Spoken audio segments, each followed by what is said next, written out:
sobat semua, gimana kabarnya hari ini? Kembali lagi bersama saya Rifa Ananda Putri.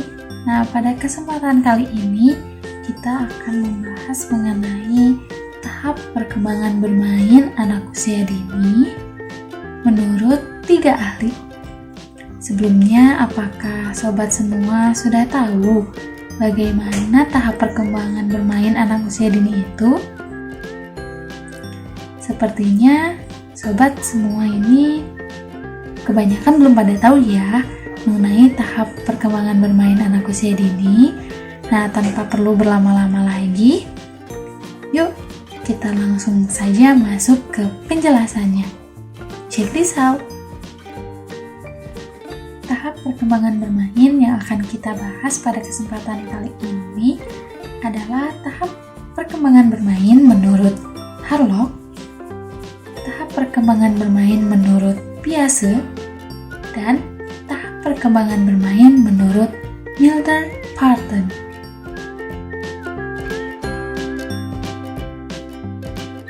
Tahap perkembangan bermain menurut Harlock terbagi menjadi 4 tahapan, yaitu exploratory stage atau tahap eksplorasi yang terjadi pada anak usia 0 hingga 3 bulan. Pada tahap ini, anak hanya melihat dan mengamati orang lain ataupun benda yang ada di sekitarnya. Kemudian, anak akan melakukan usaha acak untuk menggapai benda yang ada di hadapannya. Toy stage atau tahap permainan yang terjadi pada anak usia 1 hingga 6 tahun. Pada tahap ini, anak berpikir bahwa benda memiliki sifat hidup yang dapat bergerak, berbicara, dan merasakan. Sehingga pada tahap ini, anak akan lebih sering bermain bersama bonekanya. Play stage atau tahap bermain yang terjadi pada anak usia sekolah. Pada tahap ini, anak mulai tertarik dalam permainan, olahraga, hobi. Namun, ketika sendiri, ia akan kembali dengan mainannya. Daydream stage atau tahap melamun yang terjadi pada anak usia pubertas.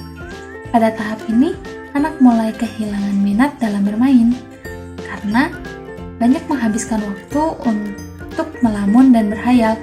Hayalan yang biasa ia pikirkan adalah kurang adilnya orang lain terhadap dirinya ataupun karena kurang dipahami oleh orang lain. Tahap perkembangan bermain anak menurut Piaget terbagi menjadi 4 tahap, yaitu sensory motor play yang terjadi pada anak usia 3 atau 4 bulan hingga 2 tahun. Pada tahap ini, anak melakukan aktivitas bermain melalui sensor otot dalam tubuhnya, terutama panca indera. Hal ini didasarkan pada tahap perkembangan kognitif Piaget pada usia 0 hingga 2 tahun, yaitu sensori motor, yang mana anak belajar memahami lingkungannya melalui rangsangan yang diterima oleh panca inderanya. Simbolik atau make-believe play yang terjadi pada anak usia 2 hingga 7 tahun, yang mana anak juga sudah memasuki pada masa pra-operasional dan operasional konkret, yaitu tahap pemahaman melalui benda-benda konkret.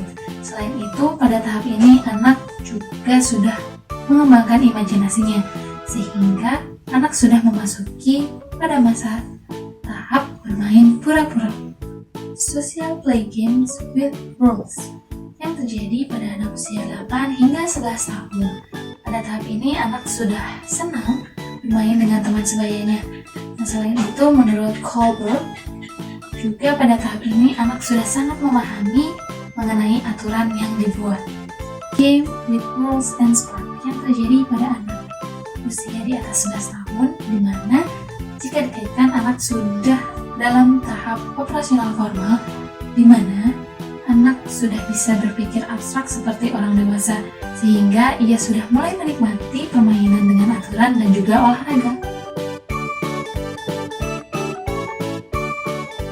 Tahap perkembangan bermain menurut Milner-Parton terbagi menjadi 6 tahapan, yaitu unoccupied behavior, di mana pada tahap ini anak tidak menetap, anak hanya melihat tapi tidak terlibat dalam permainan, sehingga pada tahap ini anak hanya melihat, mengamati, dan berjalan melewati anak lain yang sedang bermain tanpa adanya interaksi.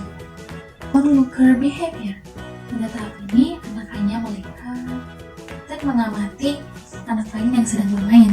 Kemudian anak mulai mendekati, bertanya, dan sudah mulai muncul ketertarikan untuk bermain, namun anak belum mau terlibat dalam permainan. Solitary independent play. Pada tahap ini, anak lebih sering bermain dengan dirinya sendiri. Terkadang anak berbicara dengan temannya, namun belum terlibat dalam interaksi permainan. Parallel play. Pada tahap ini, anak sudah mulai bermain dengan anak lain, namun belum terlibat interaksi bersamaan. Anak cenderung hanya menggunakan alat permainan yang ada di dekat anak lain. Associative play. Pada tahap ini, interaksi anak dalam permainan semakin kompleks, di mana terjadi saling mengingatkan, saling tukar-menukar alat permainan, bahkan hingga mengikuti anak lain dalam melakukan sebuah permainan. Cooperative or organized supplementary play. Pada tahap ini, anak sudah bermain bersama-sama dan menjalankan perannya sesuai kesepakatan yang akan mempengaruhi satu sama lain. Patton juga menemukan bahwa seiring bertambahnya usia, anak akan cenderung memilih bentuk permainan yang lebih sosial. Sedangkan pada anak-anak yang lebih kecil akan memilih perilaku yang tidak terlalu sibuk, perilaku monoton, ataupun bermain sendirian. Nah, bagaimana? Apakah sudah paham mengenai tahap perkembangan bermain yang diungkapkan oleh 3 ahli tadi? Semoga sudah pada paham ya sobat semua. Nah, saya Rifa Ananda Putri pamit undur diri. Nantikan video selanjutnya mengenai tahap perkembangan bermain menurut para ahli lainnya ya. Sebelum berakhir, ada video tutorial untuk membuat permainan sederhana. Boleh dicoba ya. Cara buat mainan daun dan ulatnya. Yang pertama, buat daunnya, terus dilipat-lipat. Lanjut buat ulatnya. Tisu kita serut, gambar bintik-bintik hitam. Kemudian kita buat pegangannya. Terus lekatkan. Mudah kan? Selamat berkarya. Jangan lupa follow.